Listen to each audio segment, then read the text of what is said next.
International visitors come for longer durations. This allows one to build an itinerary which includes a number of iconic attractions while also taking in a number of experiences or visits to less renowned but equally appealing places of interest. This gives visitors a feel for all that our continent has to offer, while also allowing the broader tourism and hospitality industry to benefit. Many African visitors to South Africa, by contrast, visit for just a few days, but will visit more regularly. It appears that at this stage, the African visitors are drawn more to the allure of South Africa's sophisticated and organized city life, to shopping and nightlife, as well as its beaches. We have also found an interest in political freedom tours, as Africans resonate with our story of transformation. African visitors are showing an interest in Africa per se as well, visiting islands, the beaches of Zanzibar and Mozambique, the Victoria Falls, and the wildlife of East Africa. This is extremely encouraging, as whilst it is still a small stream, it means that there is opportunity here for huge growth. If I look to the future, I believe that the only way is up. I believe that tourism can play a significant role in promoting growth, peace, and prosperity across Africa, but there are a number of challenges that we need to overcome together. And I'd like to touch on just two of these challenges. In fact, let's rather see them as opportunities. The first challenge relates to the macro issues of political instability, conflict, and corruption in this world of global connectedness. Other speakers will no doubt be elaborating on many of the social and political challenges facing the continent, so I won't belabor the point. However, I would like to underline the fact that this is probably one of the major deterrents to the potential visitors to the continent, and I would like to encourage leaders to look beyond their personal and national ambitions and think of what's in the greater good for the continent as a whole. This conference is all about connecting Africa. For better or for worse, the world has already connected us in their minds. When one of us makes bad news, the world says Africa has done it again. Inherent in this challenge is the fact that the world is so much more connected. In this era of social media, Facebook, Twitter, YouTube, bad news travels so much faster. But we can use this to our advantage, for good news can now travel just as quickly.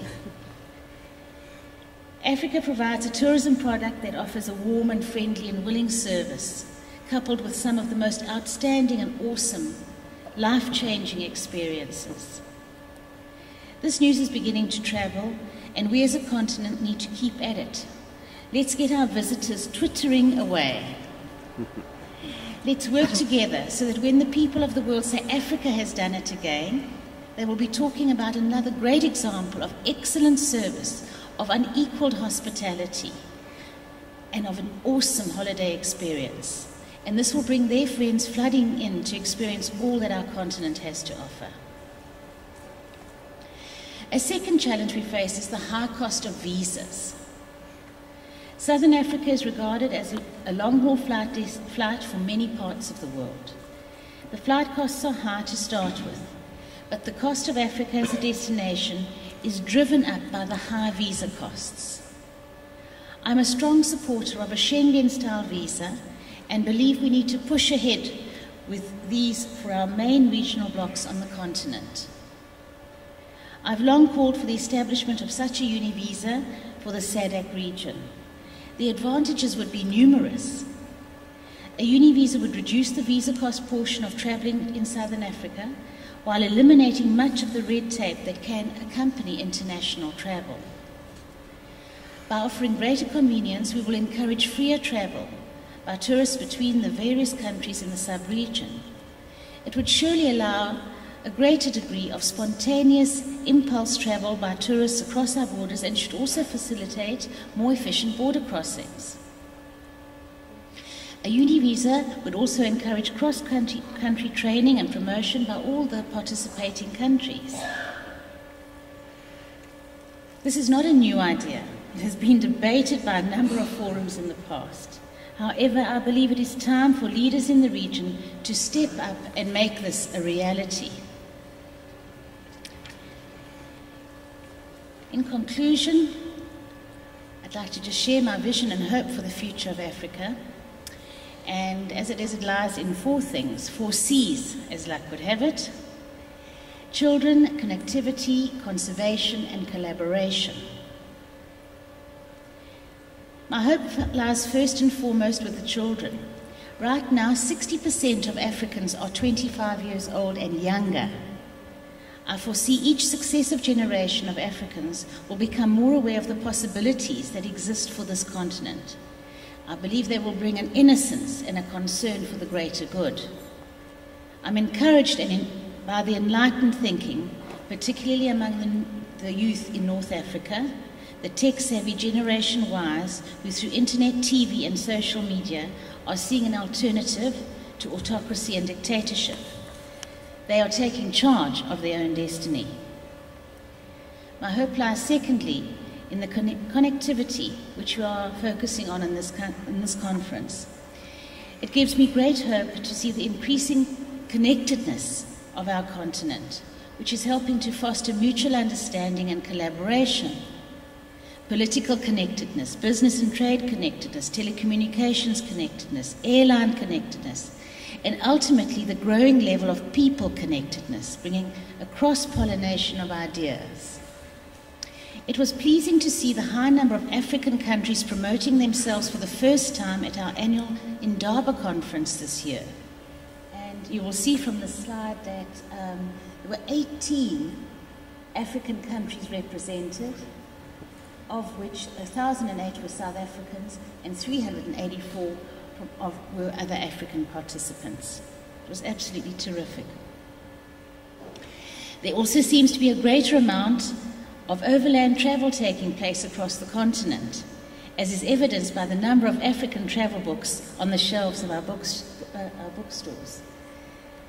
My hope also lies in conservation. As we gather here today in KwaZulu-Natal, we have one of the world's most famous examples of conservation in the KZN Ezemvelo's Wildlife's historical saving of the white rhino from extinction. Andile, but Andile is here. Well done. If tourism is to play a key role in uplifting Africa, then we need to protect our natural resources. We need to support all efforts towards educating communities and nations about the positive benefits of wildlife conservation. And finally, my hope lies in collaboration. When we put aside our personal and national interests and are willing to work together for the greater good of the continent. A wonderful example of this is the Greater Virunga Transboundary Collaboration established between Rwanda, the DRC and Uganda, with the support of the Kingdom of the Netherlands. Their aim is to preserve the gorillas of East Africa. I was privileged to be at the signing of this accord in Kampala at the Uganda Wildlife Authority in 2008. While part of their goal is to improve the socio-economic situation for the people of the region, an indication of their success may be seen in the conservation numbers. I was pleased to read that a recent census showed a 26% growth in the population of gorillas in the forests of Virunga over the last 7 years. This is the spirit and commitment which we need to collaborate in the pursuit of peace, of conservation, of tourism, and of economic development on the continent. Ladies and gentlemen, I've shared with you today what we at Thompsons Africa are doing to attract visitors to South Africa and the rest of the continent. I've shared a few challenges and opportunities which face us, and I have shared some of my hopes for the future. I believe that the theme of this conference is quite apt, connecting Africa.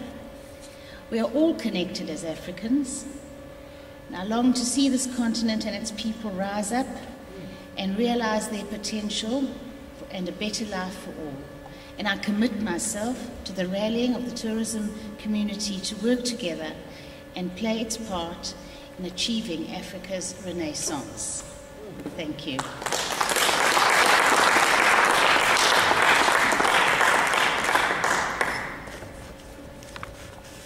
Wow, well, after that was absolutely outstanding. Well, you know, I started writing a couple of keywords and then I started sobbing at the rhinos and trying to look at my notes that I scribbled here.